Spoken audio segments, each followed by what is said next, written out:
Saturday afternoon. This bloke's walking around town doing his shopping. Suddenly, he starts screaming and shouting.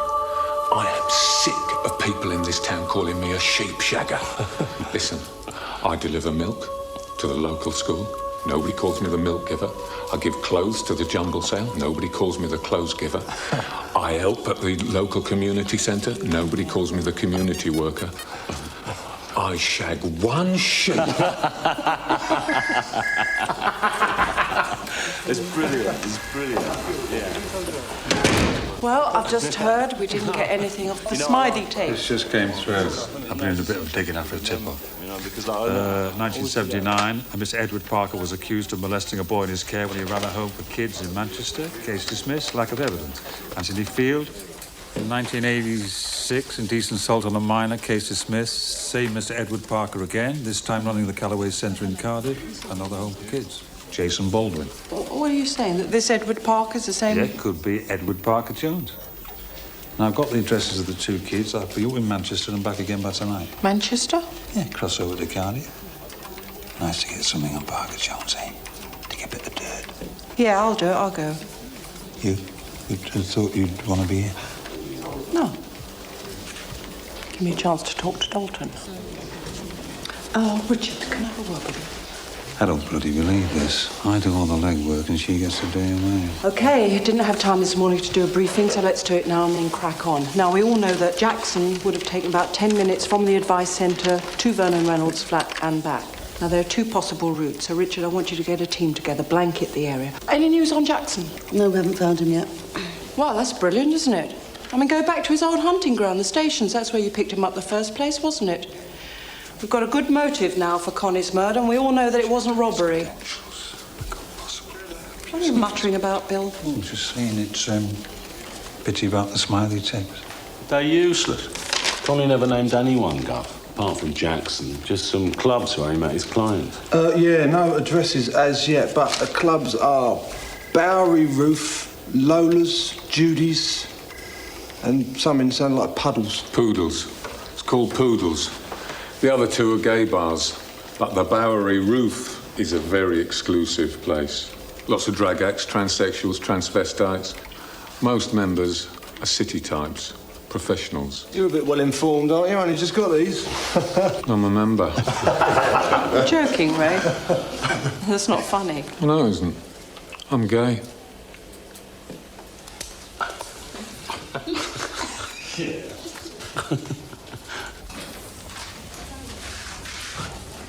You took your time in telling us. I mean, I know it's your own private business, but... I'll leave the team if that's what you want. No, wait a minute.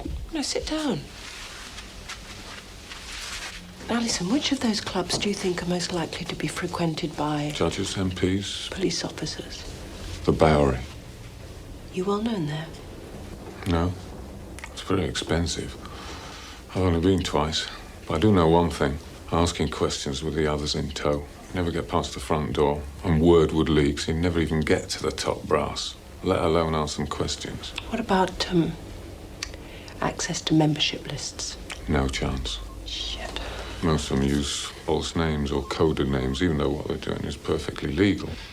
But if they are going with underage kids, that ups the ante even further on covering up. So who they are, be really hush-hush. I mean, they've really got to protect themselves. One hint of a leak, and they close ranks.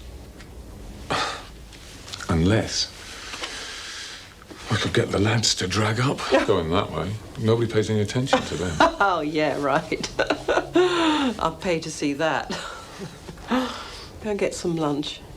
Oh, and tell Dalton to get his skates on, will you? We've got a train to catch. Sure. Thanks, Ray. ECI Horsefall to interview road, please. Only one name off the Smiley tapes. And it's your man, Miss Jackson. I know. Lets you off the hook, doesn't it? Just a joke. Look, Jack, it may not be the time to talk about this, but it's got to be obvious to you that this case, it's opening right up. It's treading on Operation Contract's heels.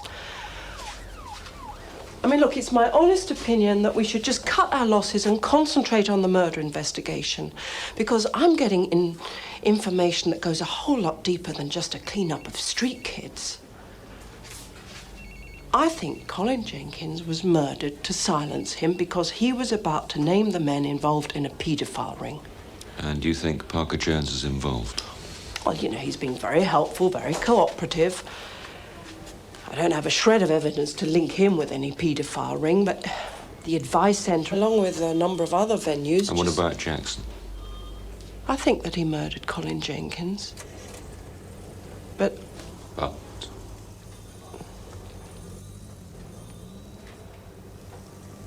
It's nothing. You've got a real in Jackson, then. You've a very impressive career. Don't blow it. Charge Jackson and bury everything else.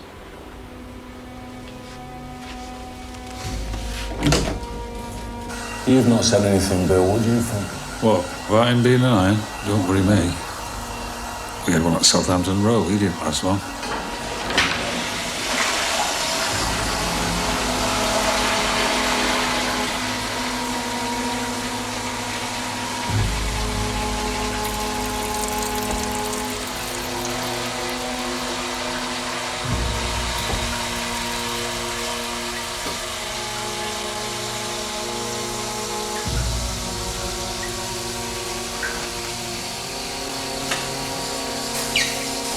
See you in the pub, then. Yeah.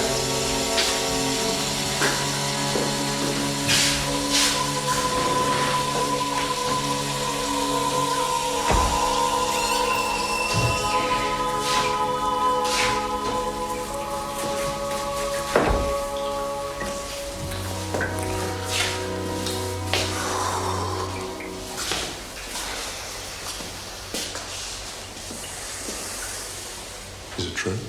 What? That I'm gay? Just don't believe in this day and age everybody's making such a big deal of it. What are you looking at me like that for? Oh, I just don't understand. I thought I knew you. You do? Why? You asking me why I'm gay? That's the way I am. Always have been. Queer. Yeah. Queer. I'm gay. I don't apologise for it. Look at you. The other two will come out with infantile, puerile cracks from now on. Just don't believe it. Do you live with a bloke? Do you? Of course I bloody don't. What difference does it make? My private life is just that. I don't poke my nose in yours. What gives you the right to ask about mine? Because I work with you! As a matter of fact, I do live with somebody. And I'm very happy. Thank you.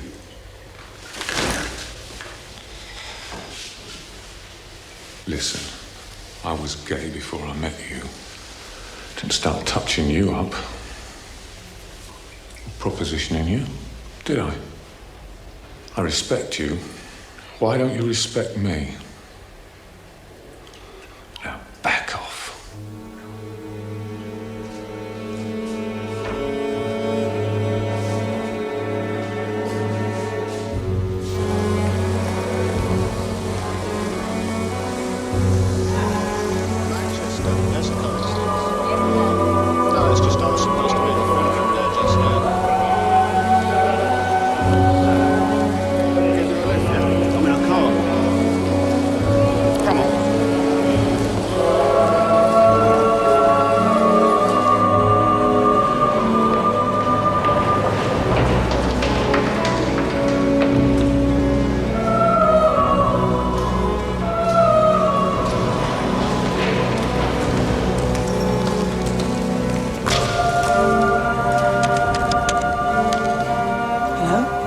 Tennison. I'm at Euston on my way to Manchester. Yeah, in Cardiff. Now listen, I want a car followed. A dark blue Mercedes, old four-door saloon. Yeah, I'll get the number to you. The suspect's name is James Jackson, okay? I want him held but not apprehended. Get Otley and Hall on him.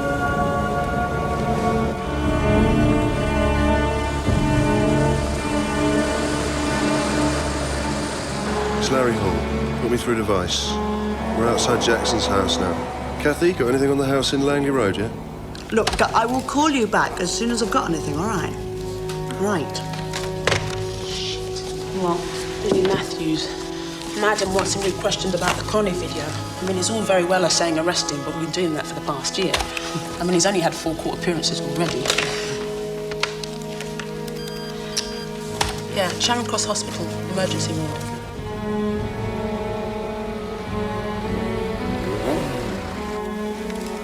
Yes, got it. Edward Jones, property owned by an Edward Jones.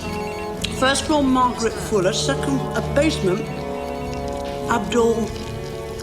unpronounceable, because it's flatlets. Guess what? What? Billy Matthews discharged himself an hour after we left him there.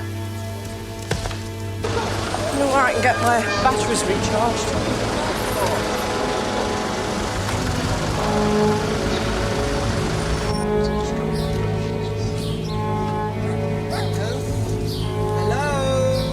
Hello? Just a minute. Hello, can you hear me? Hello? Hello? Oh, hello. Now listen, you can gain entry even on the suspicion that a minor is being held there. Well, I'm reporting it, okay? It isn't about the bank, is it? Only Anthony's sure to be made assistant manager, and I just wondered... Sorry to keep you waiting. Only just got in. Is the kettle on now? Yes, yes. Well, when it whistles, I'll hear it, if you want to go listen to your programme. Well,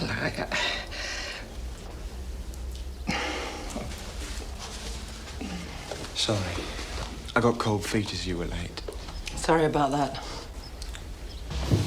You don't need a warrant. Reason to believe you're holding a minor you've seen leaving Euston Station accompanied. Bullshit. I know my rights now, piss off. You've got no warrant, you're on private property, and I have, as a citizen, a right to defend my property. Now, piss off. You Mrs. Maureen Fuller? Yes. Oh, is this the juvenile I'm supposed to have prisoner? Anybody up there? This is the police! Leave him alone. Hey. Just want to see the kids all right. You want me to break his arm? She's up here. Get out of here! You're dead, Vera!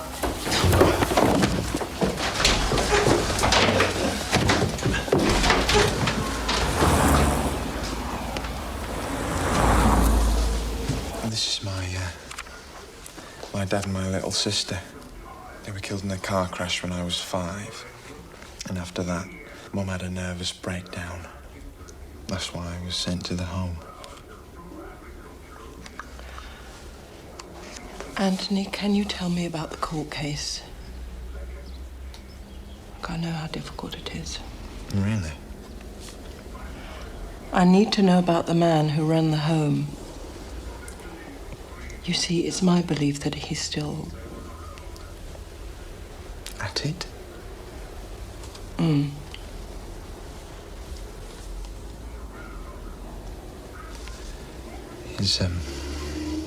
His name was Edward Parker.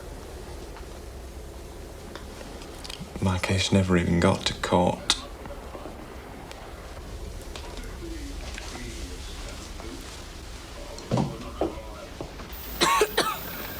Jesus. I've called an ambulance. The other kid's being taken in now. Vera wants to go. I'm doing the club tonight. I go. Do the cabaret.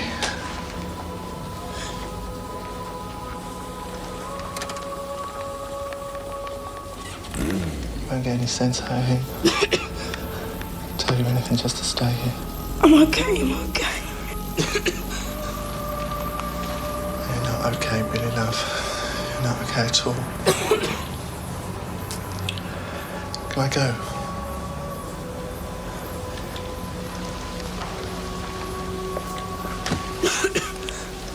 Where's a bloody ambulance? Said there'd be a 15-minute delay.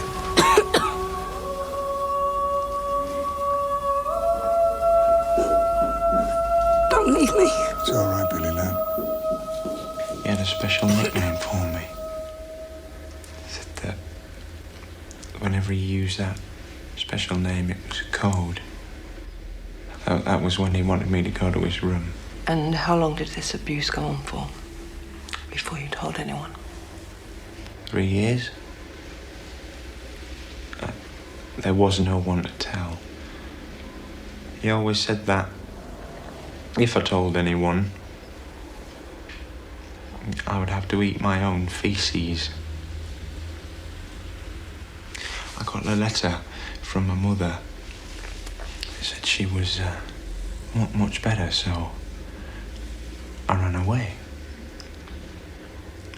I went to the police station and they called in a social worker. A woman. I had to tell her it was very embarrassing. How old were you then? 8, nearly 9.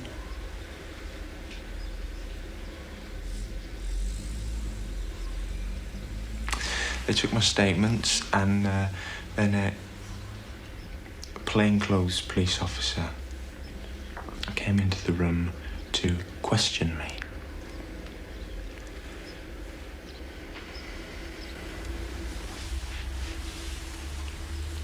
Anthony, I really appreciate you telling us all this. Can you go on? Thank you. This, a police officer, and never knew his name, he asked me if I knew what happened to little boys that tell lies. And then I said I was not telling lies. And he said, well, we will soon know. And,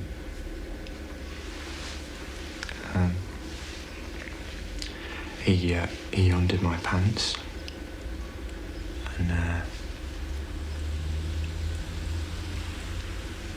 And he did it to me. He said that if I told anyone, I would go to prison. This police officer penetrated you? At the police station? Was anyone else present?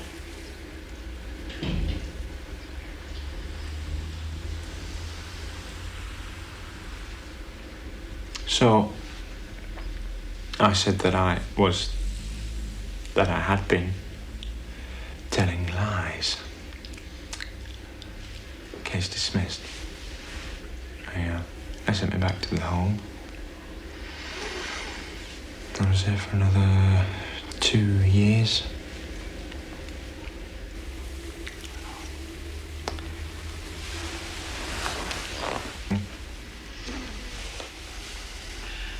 I sincerely believe the man who assaulted you... I'm not interested in what you believe. I'm only interested in my life and my career. Whatever happens to him now is no longer my concern. I refuse to let him destroy my life. But you let him destroy others. No. You let him. I don't care about anyone else. If there was a court case, then I'd be forced to relive what that bastard did to me. Again. I only agreed to see you on condition that you didn't want me to go to court. I won't testify. And you can't make me.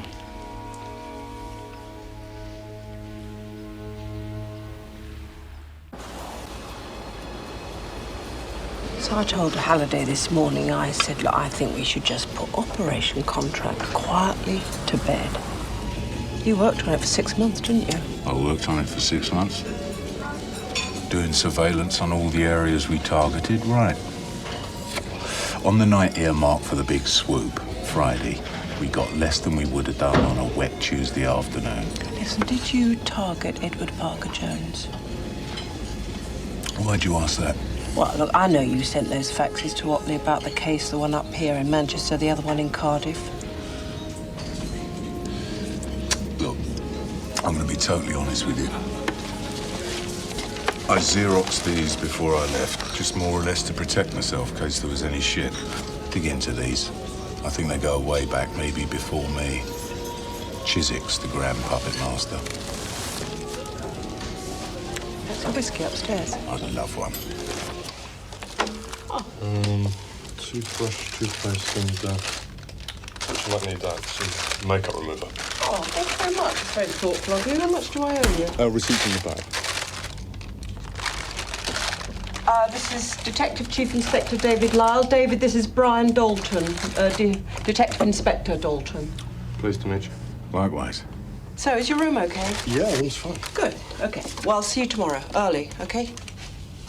Night. Yeah, okay.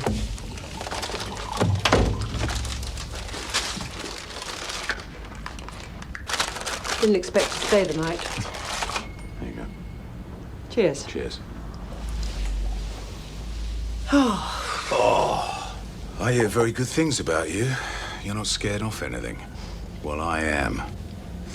There's going to be lots of us demoted in our rank, and I know there's a superintendent vacancy coming up. So, you take these.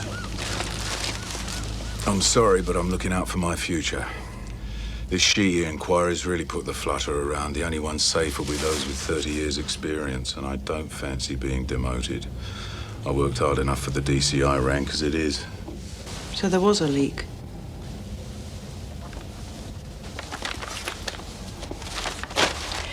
Tell me, what do you think of Bill Otley? Good man. One of the old school, hard worker. Did he tell you that? About the leak? Yeah. Yeah.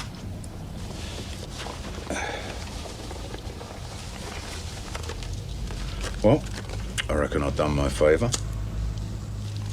Good luck to you. Thanks, David.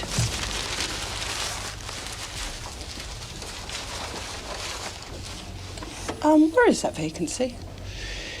It's one of the Amit areas. Everybody can't go up, but I'm going to give it my best shot. Good night, love. Good luck. Thank you. My wife's not going to believe this.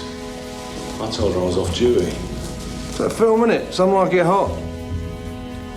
Tony Curtis and... Jack Lemmon. It was dreadful. Silly walks. They'd never have got away with it. Anybody could see they weren't female. That wasn't the point, though, was it? It was a comedy. Well, for some, dear, being in drag is the only time they feel right. It is not funny at all. Is it? No.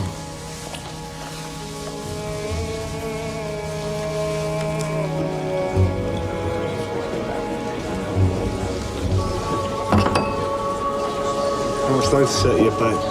A lot.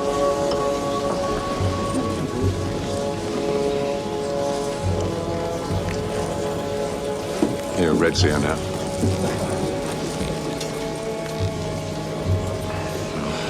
I've not got much time before I go on, so let's make it snappy. One at a time. I don't know if I can get you in the back bar. It's jammed in there. Maybe you can work it yourselves. We have a great favourite, a truly beautiful and talented act. Please welcome Miss Vera Reynolds. I wanna be loved by you, just you, nobody else but you. Come on, let's mingle. I wanna be loved by you alone. Boop boopy doo. I wanna be kissed by you, just you, nobody else but you. Are you crazy? Why? Why did you do it? Because they asked me to. Well, I'm out of here. If you've got any sense, you'd leave too. But you've got another spot. You do it. I haven't even done my own yet. They stick out like sore thumbs. They don't. They're asking everybody bloody questions. I wanted to help. I thought you cared about Connie. Somebody killed him. You know it, I know it. You might be able to stomach what goes on. Me? You live with that slime bag, Mark Lewis, not me. I've never been involved in it all. I've never wanted to know. But you are involved, aren't you? You lied to me. I covered up for you, but all this stuff with the kids and Jackson... I'm shacking up at his place because I've got nowhere else to go. won't leave me alone until all this blows over. Now you've gone and got the cops in here. You think I done it, not you, me. Red, those 2 queens are yours. You've got another spot, Vera. I'll do it. Those 2 queens are yours. I just had a complaint. They'll have to go. All right, I'll come clean. I don't know them. They latched onto me at Lola's club. They gave me a few quid to get them in. It's the truth, I swear before God. Now, can I have a bit of privacy? Me tits need readjusting.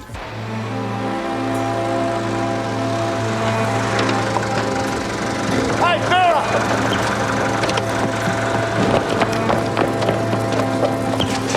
I'm bloody protecting you, you slag! And you bring the filth into my house? Why'd you do that then, Vera? It wasn't me. I swear before God, Jimmy, honestly, it wasn't me. I wouldn't, would I? What? I need you.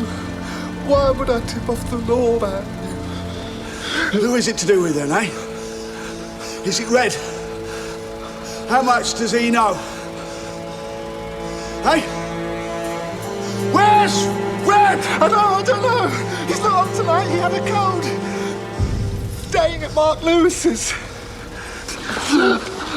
It's the truth, Jimmy, honestly. That's how he knows everything.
Where the bloody hell were you? What are you talking about? I was over there. What did you call out or something? Have you got any handcuffs? Oh, take a wild guess. Any boy. Skipper, it's about Billy Matthews. Is he dead? No. He's got bronchial infection. He's in Charing Cross Hospital. The doctors said they won't treat him because he keeps discharging himself. Discharged himself last night and he discharged himself on the 17th. 17th? Like Connie died, right? Yeah. Discharged himself. So he couldn't have been at the centre. Exactly. Yeah, lovely. Parker Jones was very specific about our Billy. Helen Thorpe, he was too pissed to remember. We find those are the two lads. Jackson screwed, right? And Schamberger? No, I'm knackered. Came off hours ago. On your back, see you tomorrow. All right, mate. I reckon he got a backhander. You know Billy Matthews? When he first come up, he was, what, 10? Connie nabbed Billy fast, didn't he? You think Connie was paid for finding young kids, then? For the films, like. They're all perverts. Big posh houses, lot of dough. Dirty bastards. The scruffy buggers will never take the posh houses. Yeah. You two want to drive around in a Panda? Show me that posh house. Tenerife for you. What do you say? Okay, come on. Hey,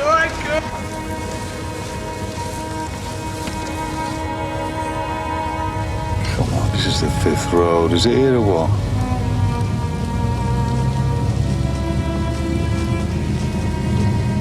That's the one. Has it got stone animals outside the gates? Connie said there were lions. Good lad. Is there anything else? I think the lad's pulling your leg, Sarge. This is Assistant Deputy Commissioner Kennington's home. Try that.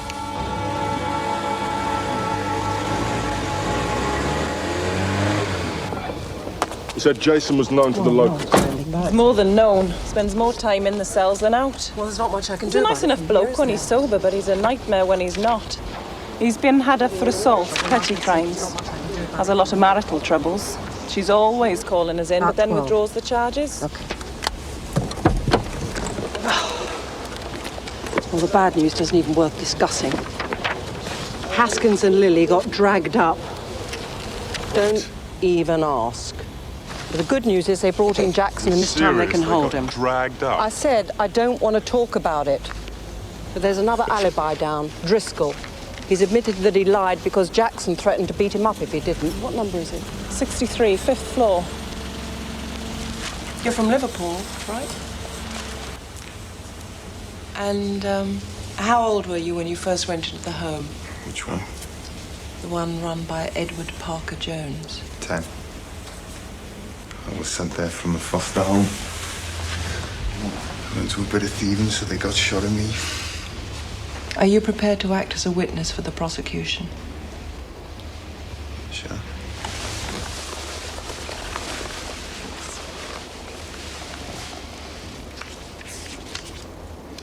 Can you tell me when the sexual abuse started? It was, second, third day I was there. Like, he just called us into his office, and then that was it. Started then. Like you could do or say anything about it. It was like it was a lord unto himself, you know. It wasn't just me, he was having us all. He'd give you a certain amount of fags, like it was 5 for a blowjob. I always knew when one of the lads had got all the way with him, he was flush with fags. You got one, by the way? Oh, yeah, sure. Yeah. Keep the pack, I'm trying to give up.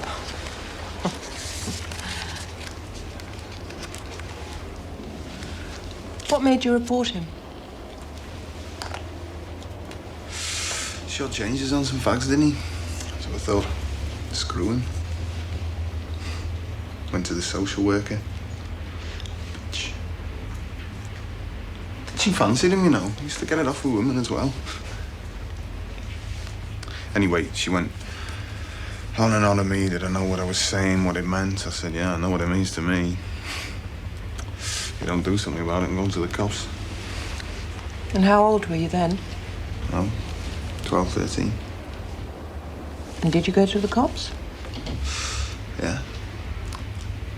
Well, he wouldn't leave us alone, would he? She wasn't going to do anything about it, so... went to the police station. Made a statement.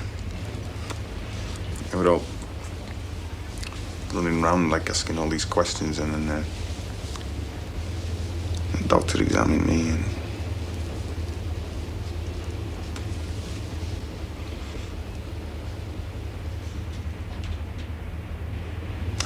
yeah, and then this copper gets me into his office, and then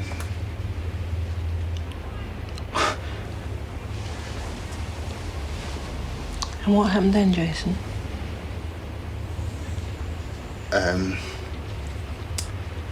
He said that if I said I was lying, he'd make it cushy for me. Give me money, cigarettes, things like that. Said they'd move me somewhere nice. Do you remember the police officer's name? Was he in uniform?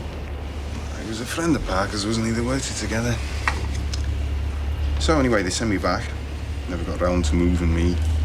And then I became a very heavy smoker.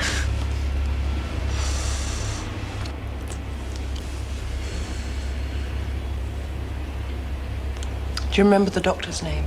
The one that examined you? It's not going to help you much. Died of cancer, didn't he? Nice fella. His name was something... Ellis. Well, that's it for now, I think. Thanks very much. So, what are you doing now, Jason? Have you got a job? No qualifications. 5-year-old kid reads better than I do. I do odd jobs around the place and fix up cars. I get drunk, like it. Sometimes I get a bit angry. And then you get into trouble. Have you ever told anyone else about this? There's no point, is there? You just have to live with it. I promise you, we will do everything we can to put this man away. I promise you that, Jason. You haven't got him, have you? Not yet, no.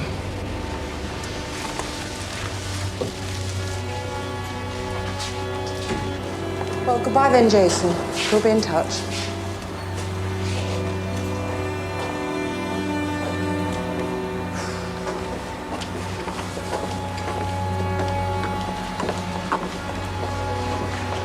You know, one night at the home, we was watching this documentary. It was a Nazi thing.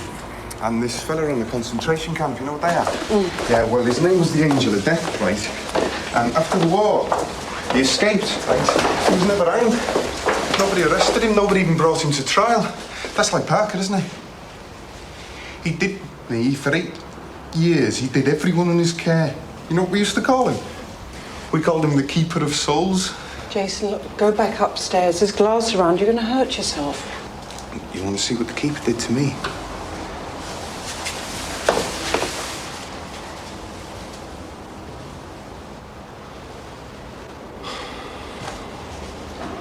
The man who did this will pay for it, I promise you, Jason. Look, I promise you.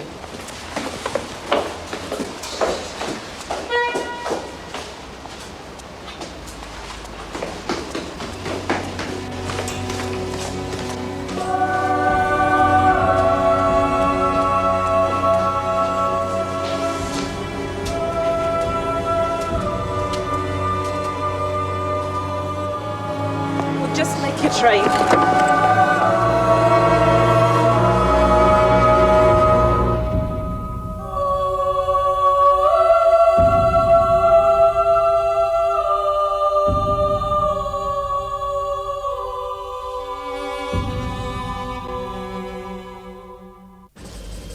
Bronwyn, can you do a cross-check on this for me, please? Check with social services.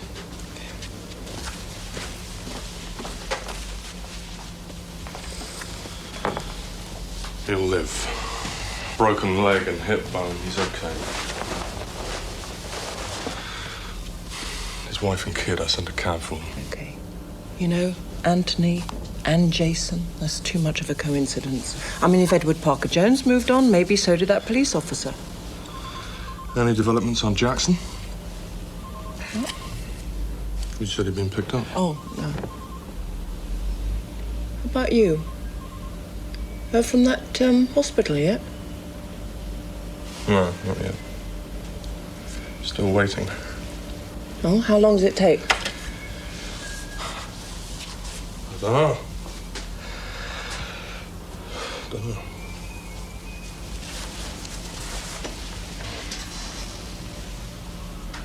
What? Well, when are you going to come clean, Brian? What do you mean? When are you going to tell me what a high flyer like you is doing attached to this investigation? I mean, look at you. You're university educated. You're fraud squad. You're hand in glove with Chiswick. I mean, I know you report back to him, for God's sake. Come on, you're my mate. You can tell me what's going on.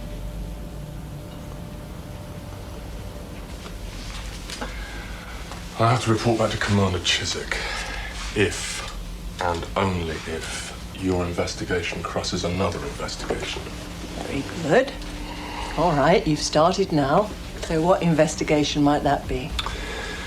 It's about the blackmail of an assistant deputy commissioner. He was or had been on enforced leave for 8 months, 6 months previous to the blackmail threats. One of the most senior officers ever to be subject to disciplinary procedures. The matter was passed to the Home Office from Scotland Yard. Well, who the hell is it? Assistant Deputy Commissioner John Cunnington. Well, what was going on before the blackmail? 8 months in forced leave, that's a long time. Must have been something big.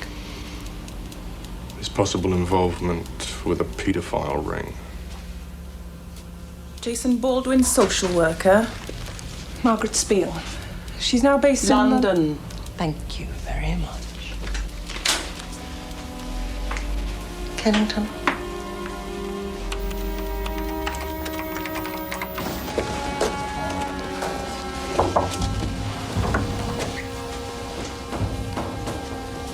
Would you like some coffee? No, thank you. So, now what can I do for you, Chief Inspector? Were you at one time working at Cardiff?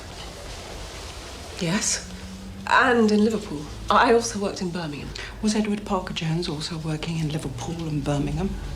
No. Well, we can be thankful for that, can't we? Do you know Anthony Field? No?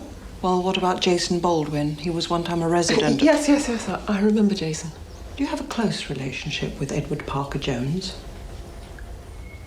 I don't think that's any of your business. Oh, yes, it is, Margaret. It's very much my business. Jason tried to kill himself right in front of me this afternoon. He's prepared to make a statement that when he was in the care of Edward Parker-Jones, he was sexually abused for a period of 6 years, and that you, at that time, were his social worker.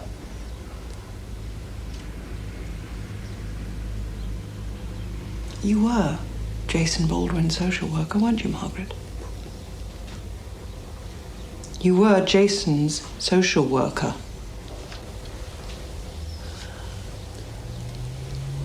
Yes. Are you aware of these allegations? Were you aware of them when you were working in Cardiff? Jason was always telling lies. He was a compulsive liar. 10-year-old boy, Margaret. You refused to believe him, and he had 6 more years of abuse. God. This is not true. If I'd have believed for one moment... Oh, you believe it, Margaret. So, do you know Colin Jenkins? No.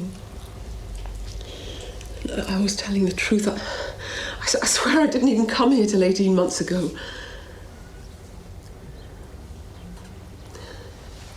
Edward contacted me. He even tried to renew our relationship. Are you sure? I mean, these young boys, they're always making up stories. I remember Jason... Do you recall a doctor? Did a doctor examine Jason Baldwin? Oh, yeah, yes, of course he was examined. Do you remember a police officer?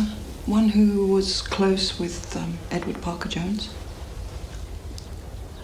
You mean John Kennington? Yes, yeah, it could be John Kennington. Do you remember if he was plain clothes or in uniform? What rank was he?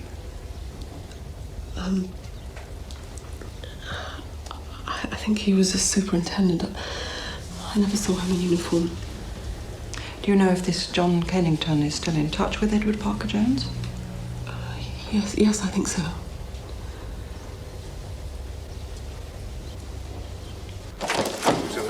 Is there anyone in this building who knows where Detective Chief Inspector Tennison is? She's on her way back from Cardiff. Expect her any moment now, boss.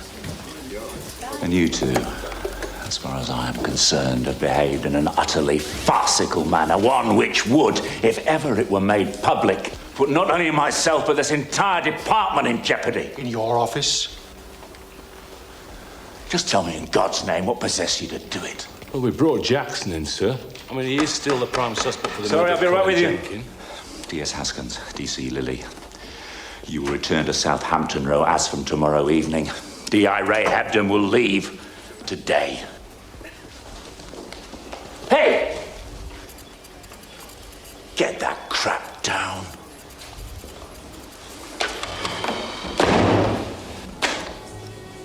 Naughty boys.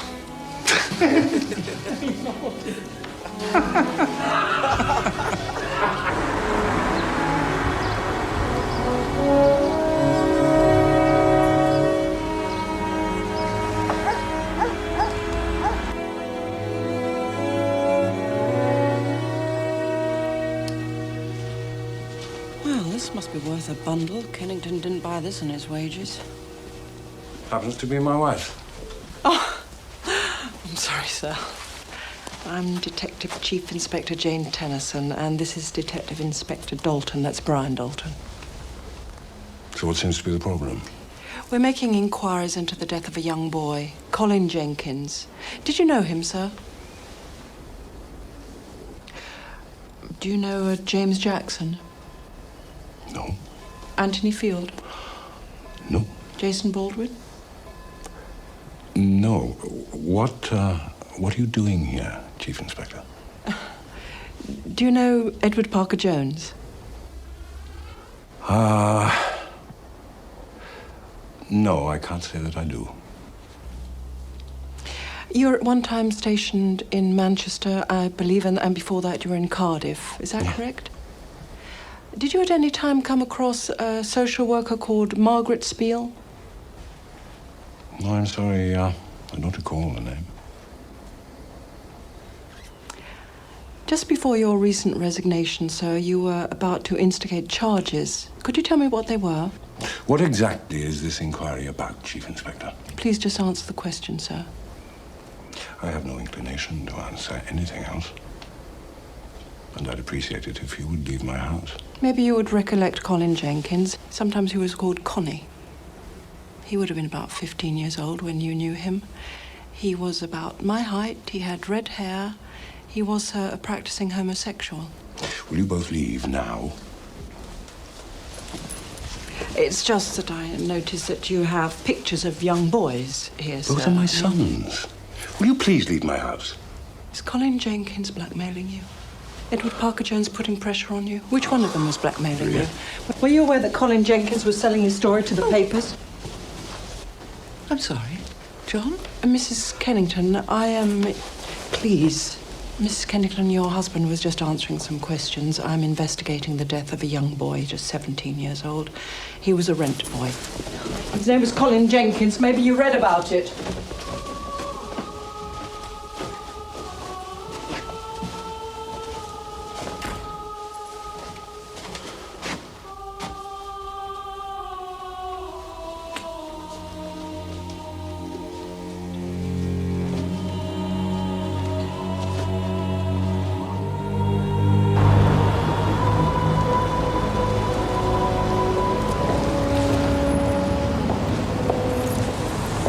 Hey, Mike.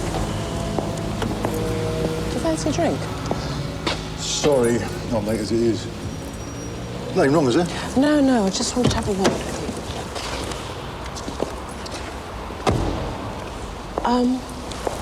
What do you know about John Kennington? Well, he just got his golden handshake. Why? Is he homosexual? I don't know. Why do you ask? Well, I think that he might be involved in this murder case that I'm on. Murder? I thought you were on Vice. It's the murder of a rent boy. Look, sorry, Jane, there's nothing I can tell you. Mike, look, they're young kids. 12, 13 years old. I mean, they're the same age as your kids, for Christ's sake. Do I have to spell it out for you? Yes, you do. If you start digging the dirt on John Kennington, it'll be a waste of time. Now, he may no longer be a big fish, but he sure as hell's got lots of friends who are. The whisper will get out, you'll drop the word, and you won't get near them. And you won't help the kids, and the punters will still be there. They'll all still be there, out on the street. Back off this one, Jane. Kennington's out of the force. Ignore it. That is the best, the only advice I can give you. Well, thank you for your advice.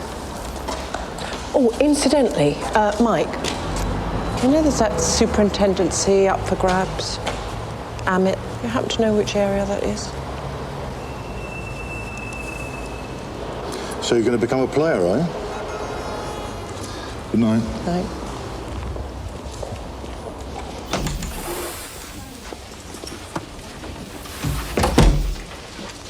Can I just say something? Well, apologise, really.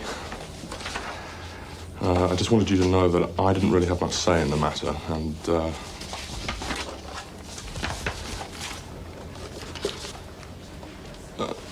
I'm sorry, and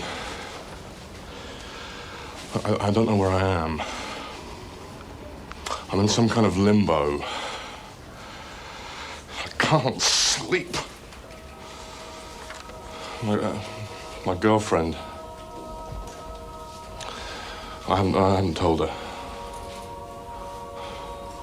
I'm too scared to have sex with her. This whole thing kind of, hanging over us. Listen, anyone would feel like that. What if I've got AIDS? I'm sorry. Sorry. Shit. Sorry.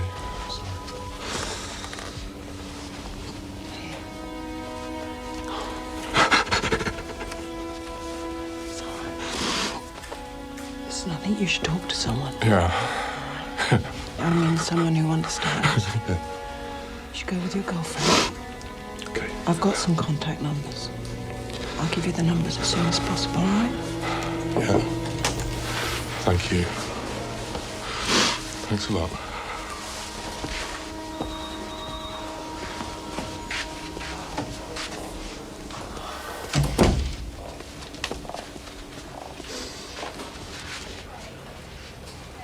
Got Parker Jones in room 2.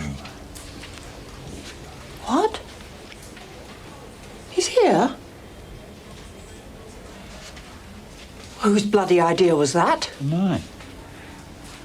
We found some kids that recognised property where we picked up Jackson. It's owned by Parker Jones. What? Jackson's been living in a house owned by Parker Jones. It's all there, full report. Look, who's interviewing him? Haskins and Lily. Well, as you weren't here, we couldn't contact you. Just been trying to close the case. Oh, no. I know what you're doing, Bill. And you know something? You're just not good enough. I did not want Parker Jones brought in yet. Got a reason? Yeah, I'm not ready for him.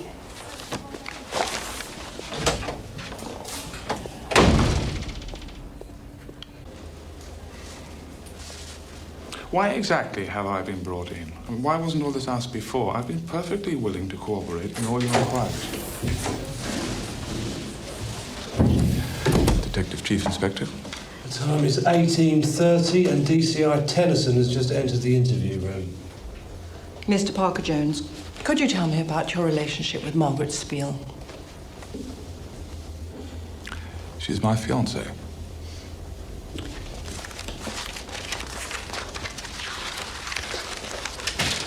Did you in 1979 run the Harrow Home for Boys in Manchester? Yes.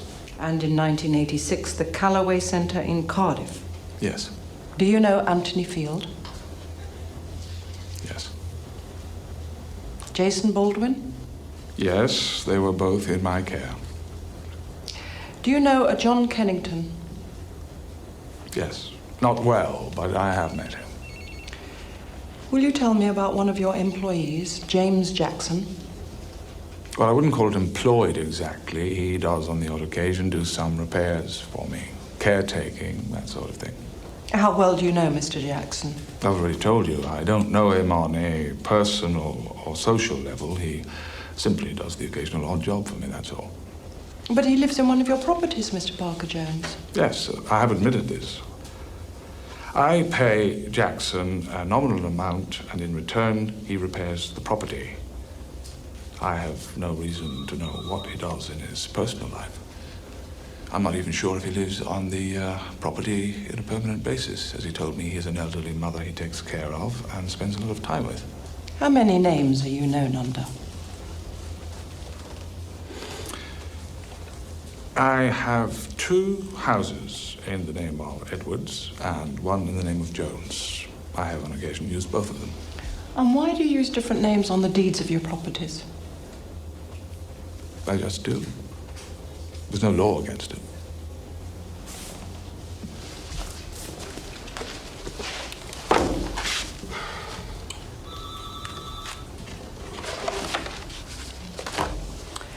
like to tell me about the 2 sexual assault charges, one in Manchester and one in Cardiff? Not really. In both incidents, all the charges were dropped. I see no reason to discuss them now. Did John Kennington assist or advise you in any way concerning these charges? No, I don't recall. Have you ever attempted to get monies from John Kennington? What? Extortion, blackmail. Did you ever attempt to get monies? Absolutely not. That's ridiculous. Are you aware that John Kennington was bringing charges But I would certainly not attempt to extort monies from someone who has freely donated to my centre. I have presented a detailed list, as requested, of all those who forward charitable donations to the centre. I presume this information was passed on to you.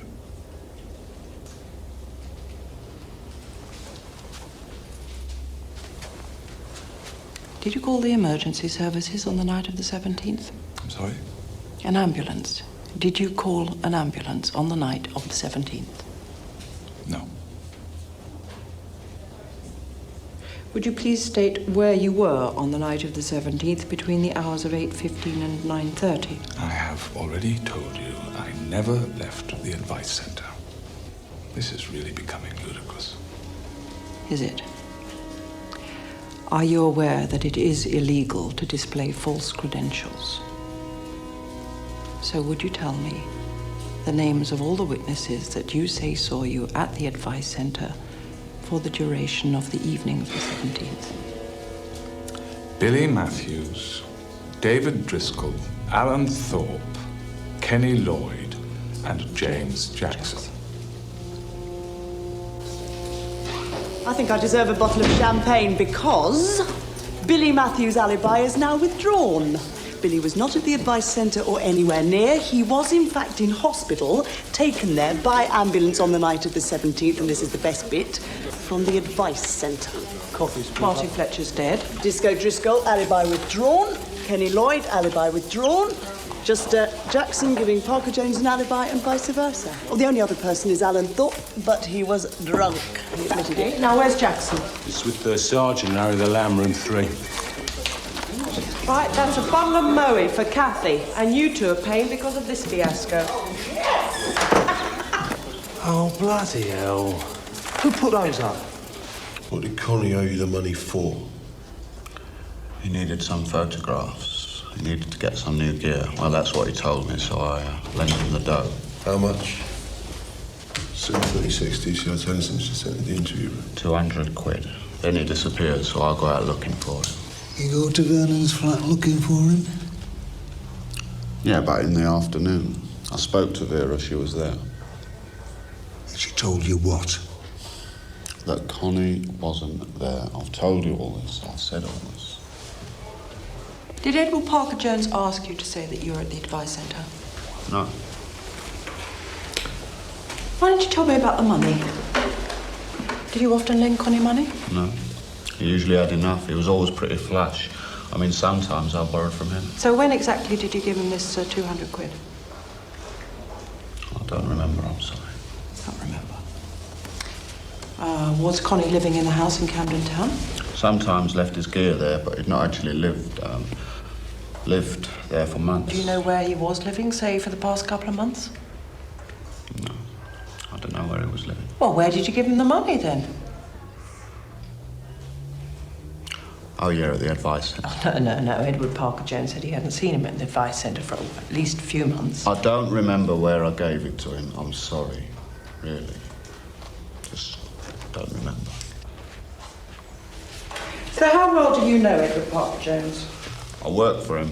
He pays me a few quid to look after his property. Did you ever try and extort money out of a man called John Kennington?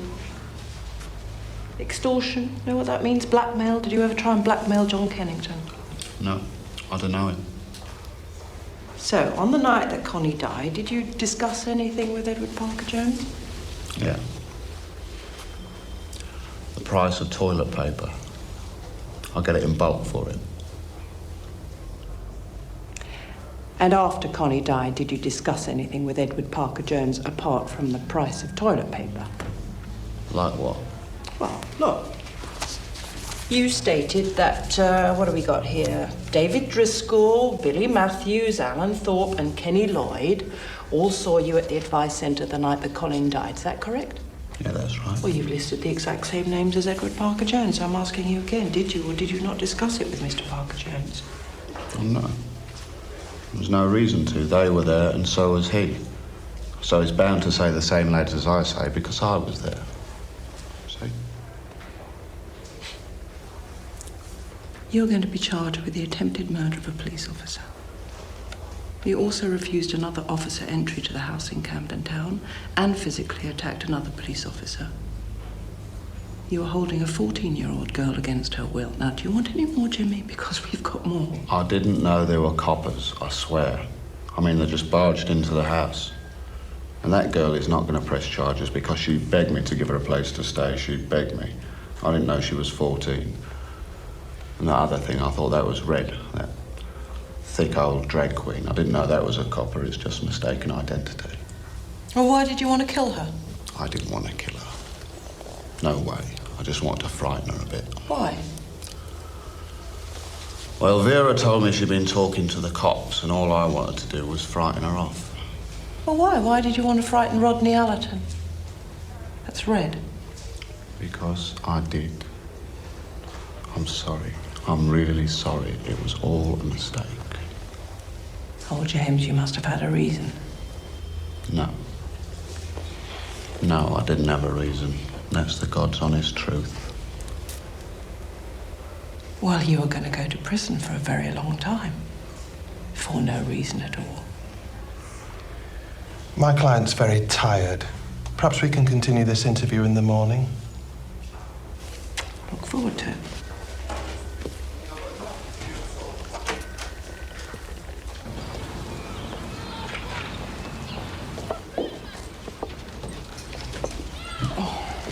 After you.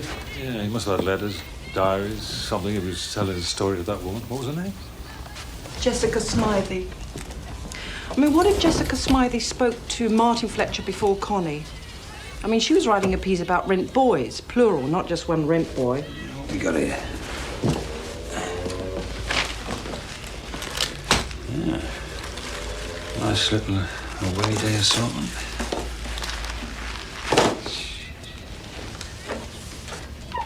Look at this. I want forensic in here. I want the whole house checked out, and I want it done tonight. Yeah, I think we should have another go at Arby here. She has been staying there. I'll wait for forensic. It might be a while yet. It's my case, Bill. Don't jump the gun again. Your case, yes, ma'am. Right, I've got a couple of little bits and pieces on Edward Parker Jones. He owns a number of bed and breakfasts, stroke houses, all registered under the company name of Protega. You spelled that, please? Protega. He's a registered charity. He's got a staff of 4. All paid. All paid. Glad to see you're still with us. His annual running costs are around 120,000.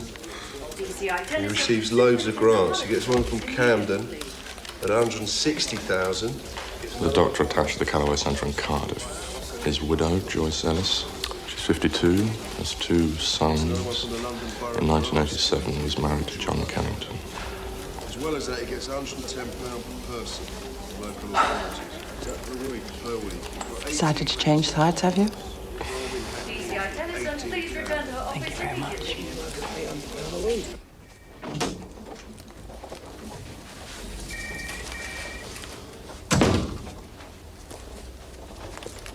You have not one shred of evidence against Parker Jones or his involvement in the death of Colin Jenkins. No, I haven't got him to admit his involvement.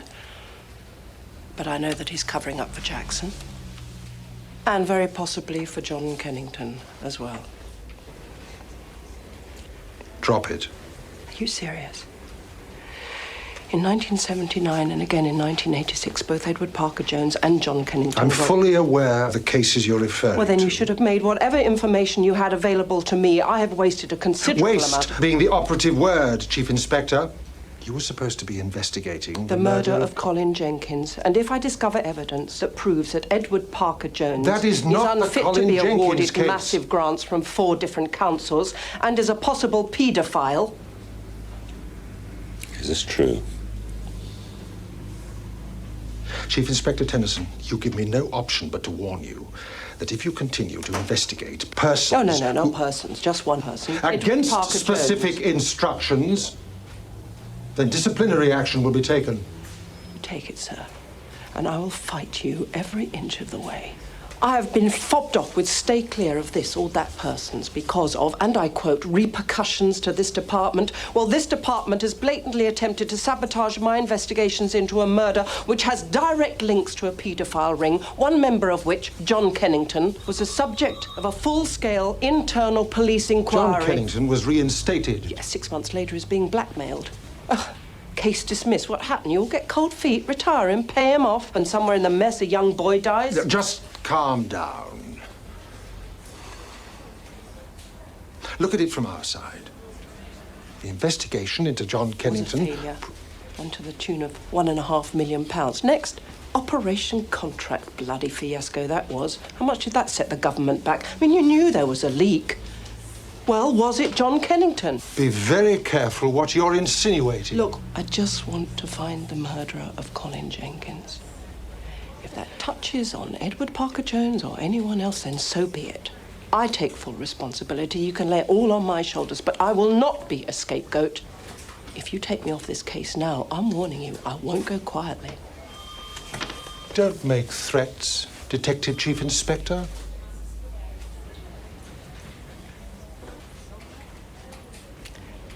I want to be put forward for superintendent.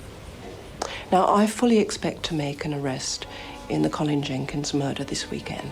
And therefore, with the case closed, there will be no further necessities for any investigations into John Kennington.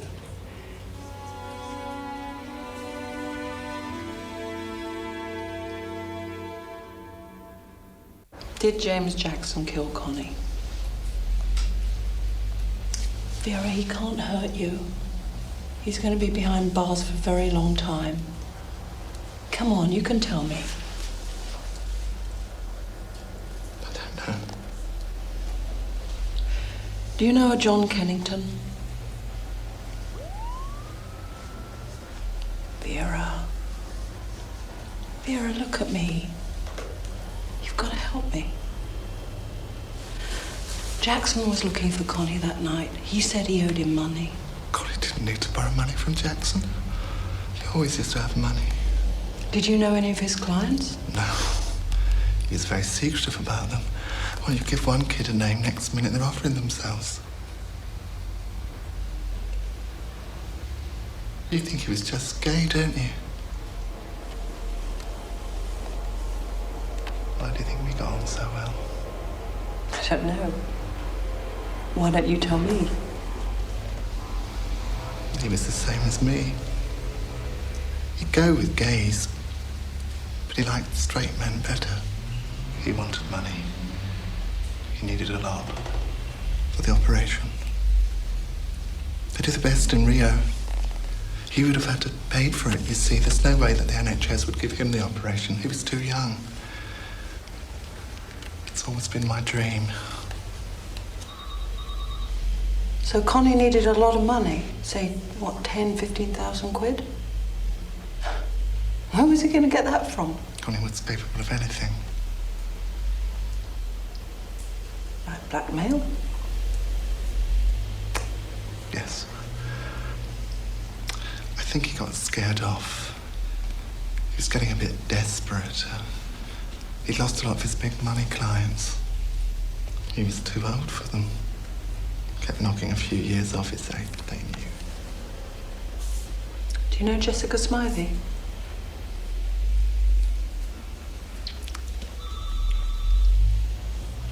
So you know that Connie was selling his story to the papers? But I think, you know, she kept stringing him along, promising big money. He used to brag about it. But she wanted evidence, you know, names, photographs.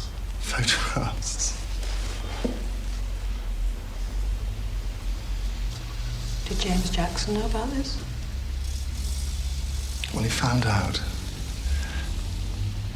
Connie had a sort of a file, you know, to show this reporter. He found out. Martin Fletcher stole some things from Jackson. Oh.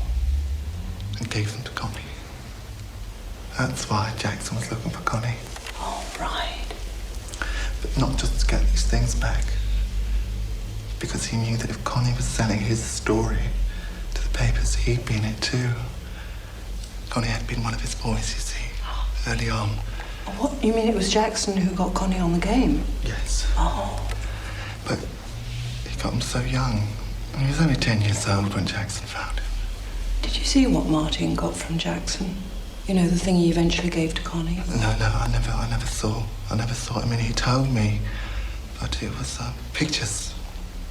Photographs, maybe letters, I don't know. But I never saw what Martin nicked from Jackson. But that's why Martin got beaten up. Because Jackson wanted the stuff back. So Connie had told you about this stuff that Martin had got from Jackson. And he told you that he was going to use it, sell it to the papers. Did he tell you who he was going to blackmail with it? No, but he was kind of excited, you know. He was very pleased with himself. He said he was going to get the money for his operation. He was very certain.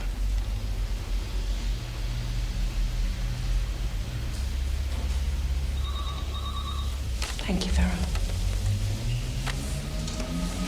All right, you can go now.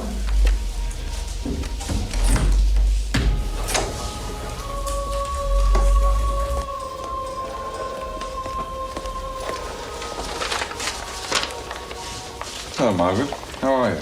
I intend to report you. Get you blacklisted from every council and government-run scheme that you've abused. What do you mean? I trusted you. I may even have helped you. That's what's worst. Worse than any of the lies you've told me. Who's been talking to you, Margaret? Don't touch me. Look, come in and let's just talk this through. She knows everything about you and about John Kennington. And before I've finished, you'll go to prison. Margaret, you don't know what you're talking about. This is from that Inspector Tennison, yes? You don't understand, Margaret. Yes, I do. Shut up! Now just keep calm, Let me explain. Helen, will you come into the Don't you television? touch him! Get out him! Get out! This place is closed! Get out now! You bastard! You bastard! That's yours! That's your doing! You bastard! You bastard! That's you! Bastard! You bastard! Get out! Mrs. Kennington, Edward Parker Jones. Can I speak to John, please? You bastard! So you were told by Martin Fletcher where Connie was. You then went to Vernon Reynolds' flat, didn't you? I didn't. I've admitted I was looking for Connie, but I wasn't the only one. Oh, well, who else? Who else was looking for Connie the night that he was murdered? Come on, Jimmy, it's just 5-10 minutes walk from the advice centre and back. I never killed him. I could never. You had to silence him, didn't you, eh? You've got to tell about the way you kidnap underage kids. The room at the top of the house. We've seen them. The knives, the chains, the whips, you bastard! So did you torture kids up there? You know, we have to date 15 different blood samples taken from the walls, bed linen, floorboards. What were you doing to those children? Mr. Jackson, I really would try to be as cooperative as possible. You know, these charges against you are very serious. Look, I did go to the centre, right?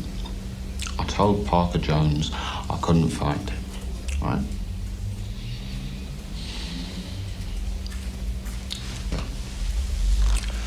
Martin Fletcher took my stuff from the house. What stuff?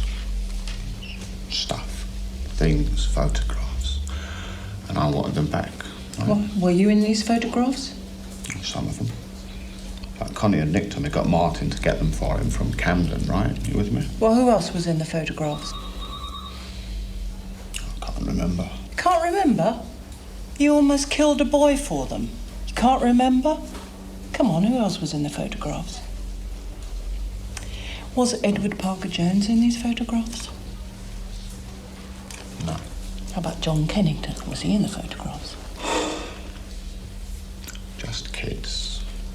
Blokes dressed up, bit of porno, that's all. Anyway, it gets to about 8, a bit after, And I tell Parker Jones I can't find Connie, and he says, go and get Martin Fletcher, who know where he was. So I did. Ask Martin Fletcher, he'll tell you. Martin Fletcher is dead, Jimmy.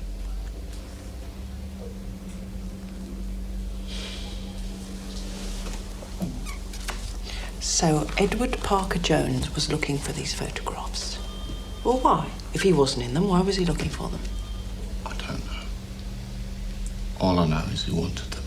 And so did I. Yeah, but you were in the photographs. So are you sure that Edward Parker Jones wasn't in these photographs? No, I don't have any pictures of him. What about John Kennington? Was he in the photographs? No, I've told you before, I don't even know that bloke.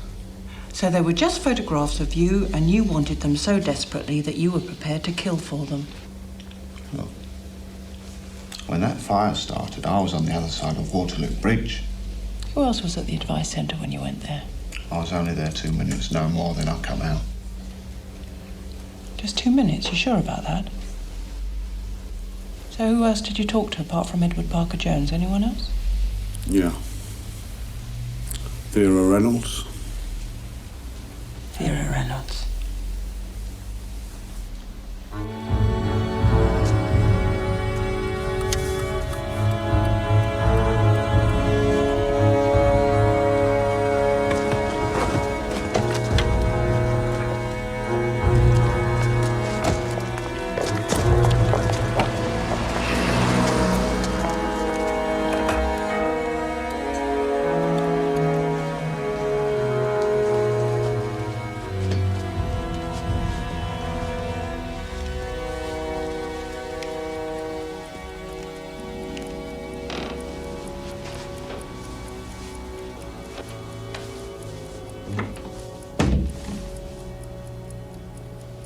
You're right.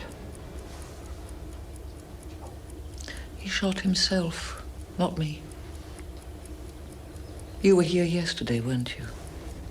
Yes, do you want me to leave? But then you'd only want to come back. So, ask whatever you want to, get it over with. I was in the front bedroom.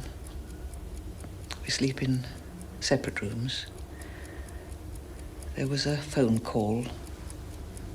I put it through to John's study. About half an hour later, I heard the... Well, I didn't know what it was. To be honest, I thought it was the plumbing. It's been making extraordinary noises.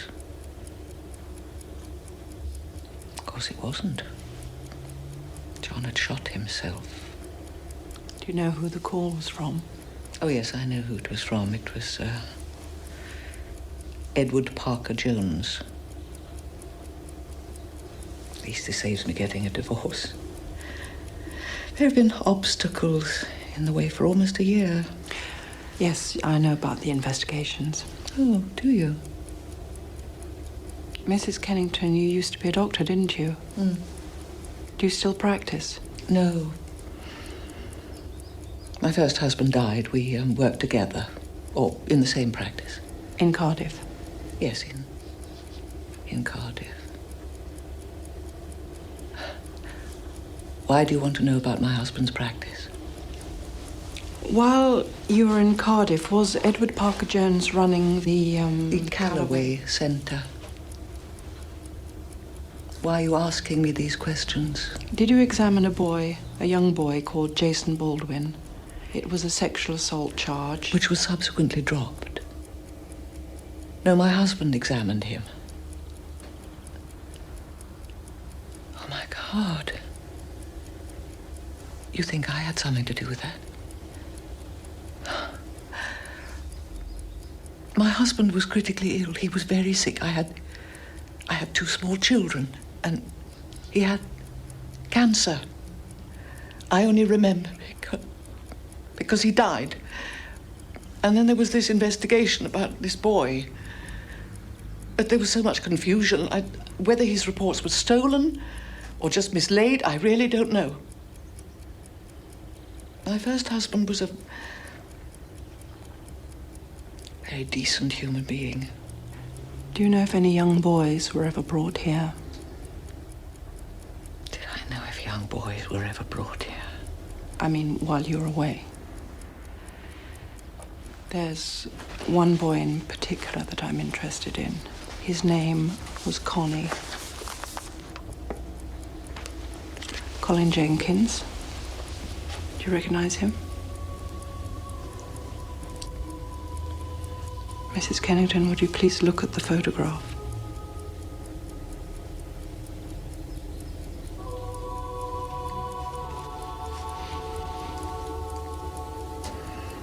At least I was able to protect my own sons.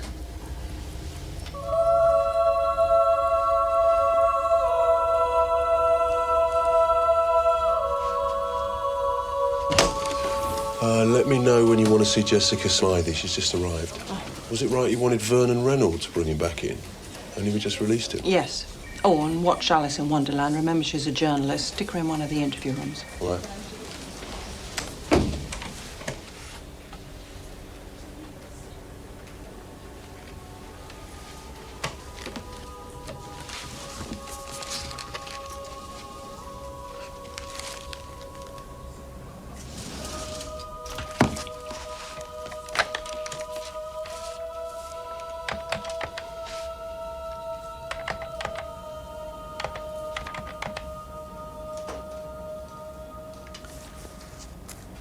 Yes, hello.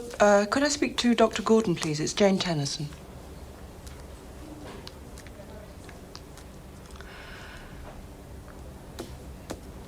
Dr. Gordon, I'm sorry to disturb you at home. I wanted to talk to you as soon as possible. No. It's just that I would like to arrange a termination, please. Yes, I am aware that it's a very big decision, but Yes, I obviously have given it a great deal of thought. I want an abortion.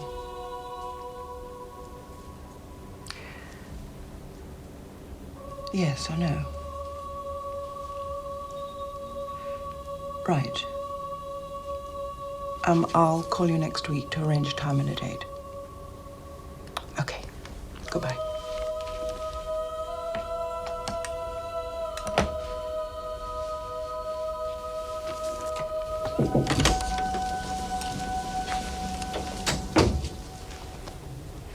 Bill, would you just give me a moment or two of my own? Sure.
Choose them yourself, do you? No, my girlfriend does. I'd get rid of her if I were you. Shit! Shit! And you lied to me. You never at any time said that you were near that advice centre. Why, Vernon? It's gone me, Vic. Oh, stop playing games with me. Did you or did you not, on the night that Connie died, see Jackson? Yes. And what time did you get to the advice centre? About 8:30. 8:30. Where was Connie? In the flat. Alone? Well, your friend Red is now in trouble, isn't he? Because he swore on oath that you were at your friend's studio at 6:30 it was. He never knows the time. Then I went to the club just as he said. When you left your flat, was Connie there? Suspect nodded his head. Was he alone? Suspect shook his head. Well, who was with Connie when you left your flat at 6:30? A journalist.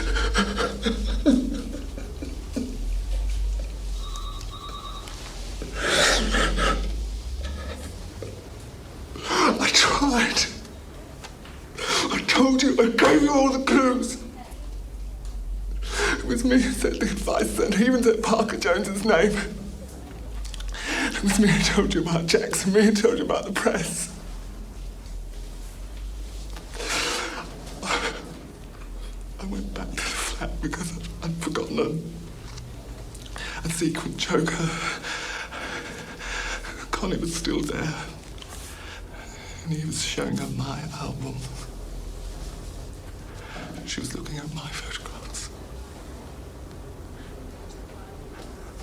You don't understand, do you? There were some loose pictures of me before.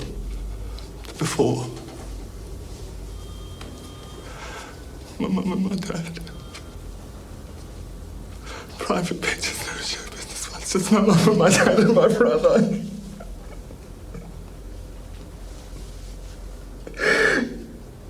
I'm enough. I don't ever see them, so the pictures are very special to me. After all I've done for him, he's selling me too. I didn't want to make a drama. Not in front of the press woman. So I just called him out of the room. I said I wanted to talk to him.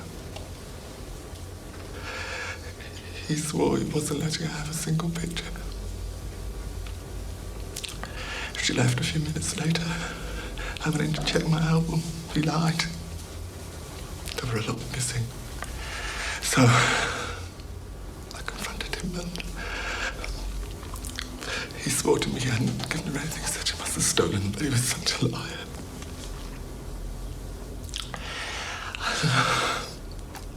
I got hysterical and I hit him with an ashtray, I think. He fell down. So I didn't mean to hurt him. I helped him to the sofa. He gave me one of his smiles, and it's such a sweet smile. He closed his eyes. I couldn't feel a pulse. He was dead. Did you call an ambulance? My telephone's not working. I told Mr. Parker Jones. He said what? What did he say? He said he would take care of everything. Did he?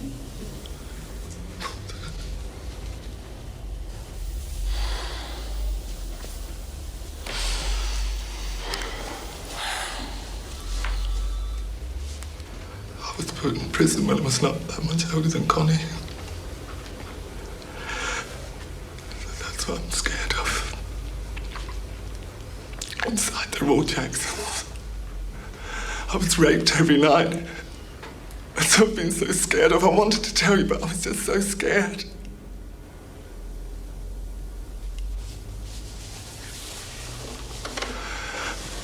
I need to go to the toilet.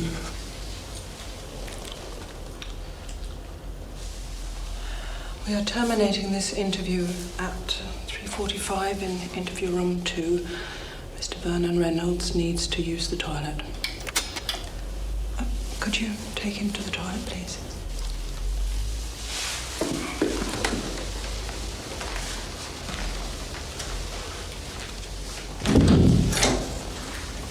Can't you take me to the ladies?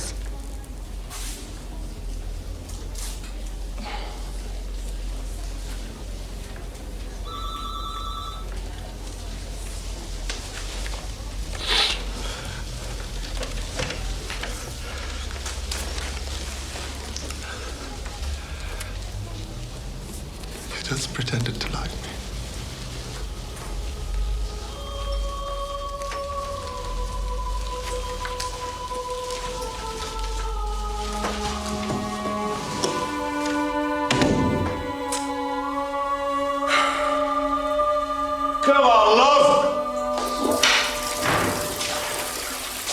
Oh. Prisoner Vernon Reynolds. He's just admitted to smacking Colin Jenkins. Just finished questioning. So it wasn't Jackson after all. Murder's cut his wrists. I need to call an ambulance. All right. Cut his wrists. Jesus Christ. Vera, listen to me. Hold Sorry. on. Vera, hold on. I'm sorry. I'm sorry. I'm sorry. I'm sorry. It's all right.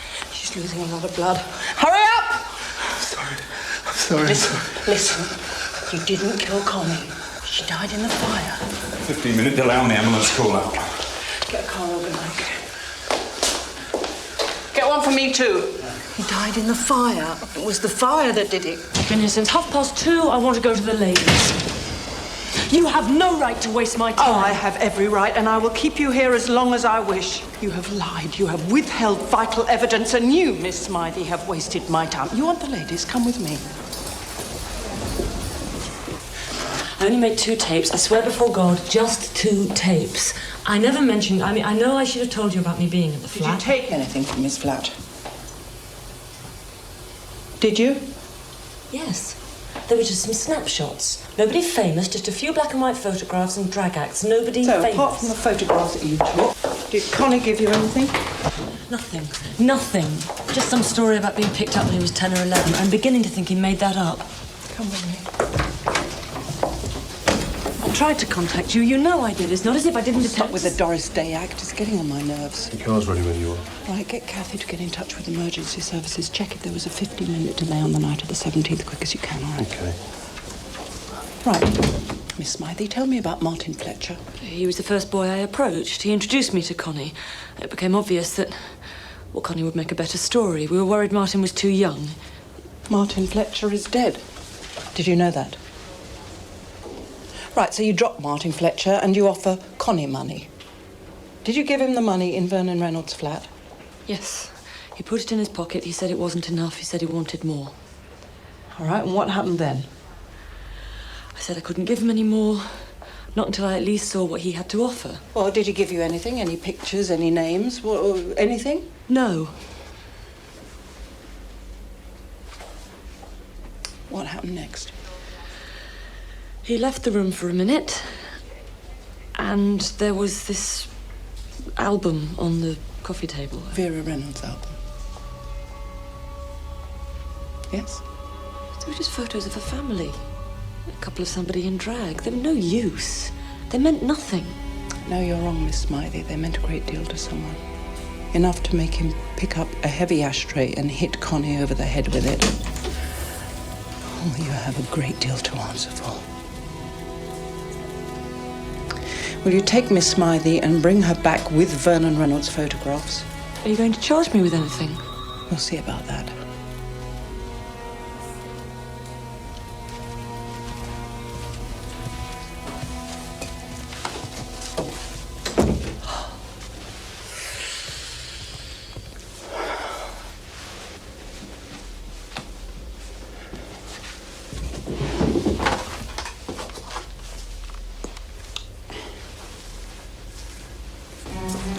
Emergency services have said there was a 15-minute delay that night and all callers were informed that that was the case.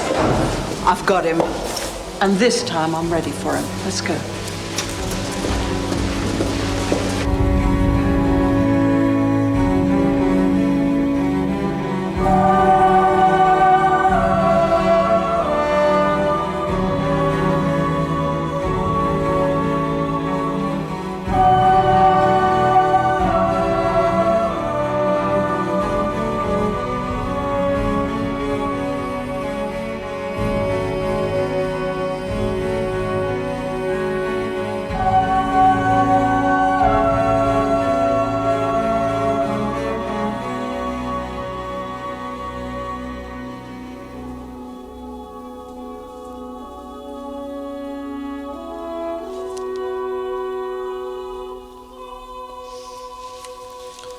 I hope you're satisfied you've emptied the place. Mr. Parker Jones, I'm arresting you on suspicion of involvement in the murder of Colin Jenkins. You do not have to say anything, but if you wish to, what you say may be used in evidence.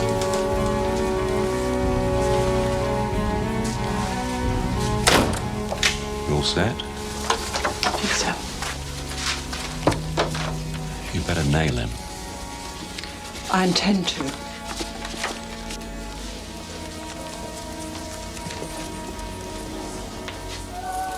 I told you I had names. Very important people. High up people. Very important people. Because if they found out I was doing this, then they'd kill me. Very important people. High up people. High up people. Very important people. Good luck, Gov. Mr. Parker-Jones, you have stated that on the evening of the 17th you were at the Advice Centre, Soho. Is that correct? Yes. Would you please tell me who else was present that evening? Billy Matthews. Statement withdrawn. Matthews denies being at the centre. David Driscoll. Statement withdrawn. Driscoll denies being at the centre. Alan Thorpe. Alan Thorpe says that he was at the centre, but that he was not only intoxicated, but also suffering from substance abuse and was, in his own words, unable to remember whether he was there himself. James Jackson. Mr. Jackson has made a statement contradicting an earlier statement. He now says under caution that he was at the centre, but for no more than 2 or 3 minutes.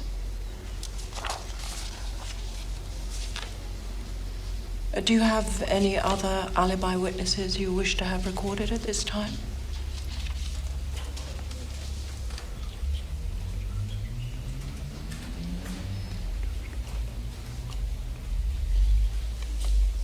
My client will answer.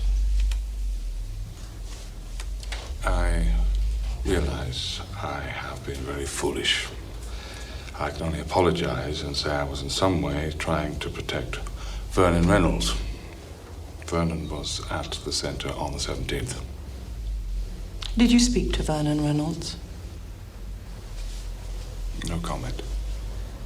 Did Vernon Reynolds ask you to call an ambulance? No comment.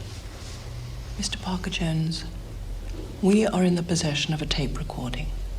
It's a phone call made to the emergency services on the evening of the 17th. Now, it will be very simple for us to match the voice on the tape with yours, so did you or did you not call an ambulance on the evening of the 17th?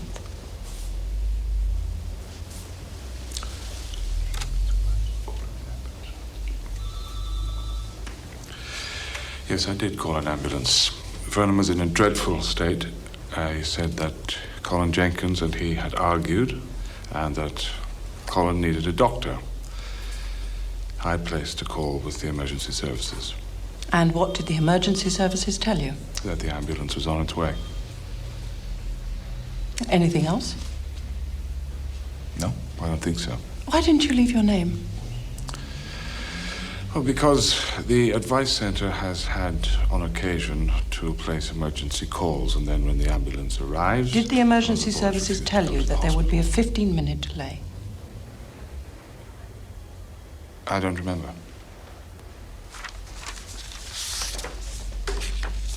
Now, would you agree that Vernon Reynolds' flat is only about a 2-minute walk from the Advice Centre? Yes. So if you had been informed that there was a 15-minute delay... I was unaware of any delays. Why didn't you call a doctor? Why didn't you make that short journey yourself? Well, because I couldn't leave the centre unattended, and at no point did Vernon make it clear that it was an emergency. I was asked to phone an ambulance, which I did. I admit that I lied to you about that, but I was just trying to prevent Vernon Reynolds from getting into trouble.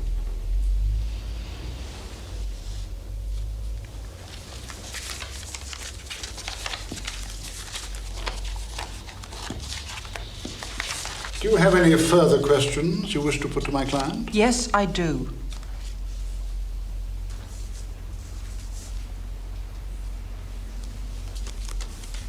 Mr. Parker-Jones, you've apologized for lying.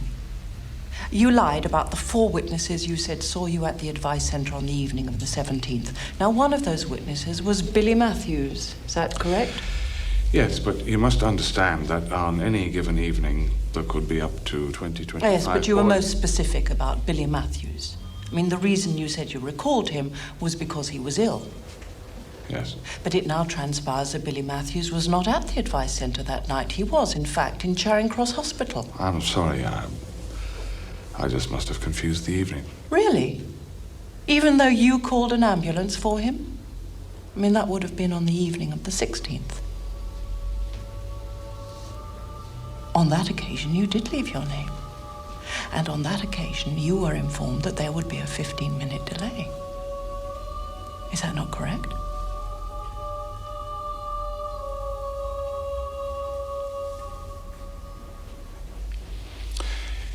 It's possible. Oh, it's possible. Well, then it's also possible that the following evening when you called an ambulance, you would already know that there was a 15-minute delay, giving you time to leave the advice centre and go to Vera's flat, did you? Did you go to Vernon Reynolds' flat? No, I did not.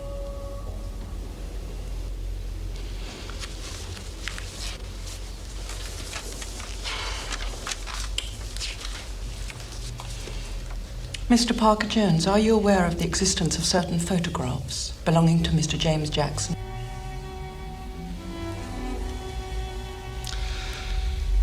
No comment. And that in these photographs, you are pictured with the deceased Colin Jenkins? No comment. And that you are also photographed in various poses with other juveniles? And that these photographs were taken from your house in Camden Town? No comment. Oh, I think that you knew of the existence of these photographs. And you knew that Connie Jenkins was selling them, didn't you? No comment. So you had James Jackson searching all over London, desperate to track them down, desperate to track Connie down, but you couldn't find him, could you? No comment. And then Vera came to you, as you said, in a dreadful state, saying that the very person you were looking for was not only in her flat, but was also unconscious, alone, and with those photographs. No comment. So you said you'd arrange everything, didn't you? You said that you would even call an ambulance. No comment again, Mr. Parker Jones. You've already admitted that you were aware of the delays. So you used that 15 minutes, didn't you? You ran from the advice centre, you went to Vera's flat. Connie wasn't dead, was he? He was still alive, just semi-conscious. So you made sure that he would never be able to tell anyone about you and your friends, Mr. Parker Jones. So easy, wasn't it? He couldn't do anything. He couldn't fight back. He couldn't stop you as you set light to him. You left him to burn to death.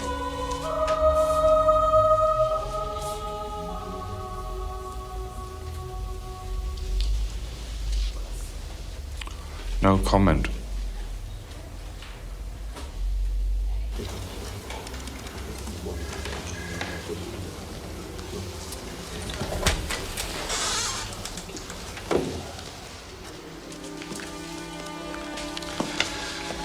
Good night, Inspector Tennison. Which is the way out? Without a witness who actually saw person or persons unknown set a light to that flat, you'll never have a case.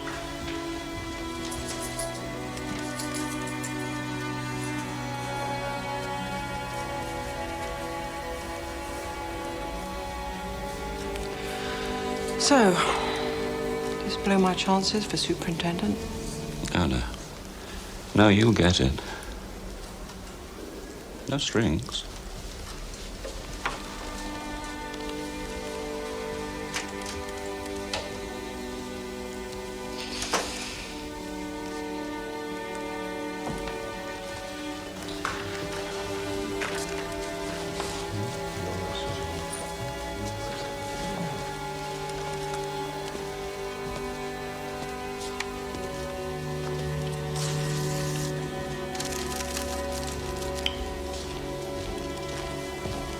Just like a Smiley's back.